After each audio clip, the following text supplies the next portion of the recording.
Zelda para kay Alice po at pero narinig nilang espasyo para matulugan niya.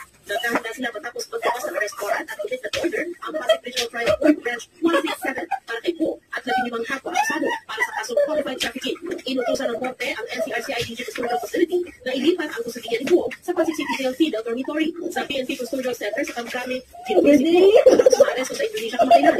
Aminado ang PNP na mas hit sa City Dormitory na 200% ang congestion rate. Ang buong dormitoryo na ang 36 lang dapat may 135 na PDL at deprived of liberty. Ang selda ni po na nasa 4th floor ng female dorm may mahigit 4 na PDL pero pang-siyam lang dapat. Kabilang sa mga narito sa pasilidad na ito ang dating babaeng kasama ni Pastor Apollo Fibuloy. Gayun man, titiyakin daw nilang ligtas ang buwan ito at hindi nila bibigyan ng VIP treatment. Ang Malaysia National na si Walter Bongo ay inaresto sa illegal property sa Pagkatanla na nakadetain sa Tarlac sa Tarlac City. Pinalilipat ng korte sa Pasig City Jail. Batay sa utos, nandila po ang kinakaharap ng kaso. Nagtatapos trial at arraignment sa September 27. Nananatiling at large ang ibang akusado. Kabilang si Juan Zia na inabot ng pao bilang cause of all bosses ng Pogo.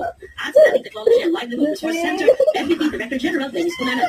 Sabi ni Justice Secretary Jesus Remulla, sumuko na dapat ang ibang akusado. Vicky, patuloy tayo magbabantay dito sa Pasig City Jail, Fidel Dormitory at kanina po ay napansin natin, Vicky, na nito ay nagdagdag po ng mga tauhan ang BJFP. Vicky?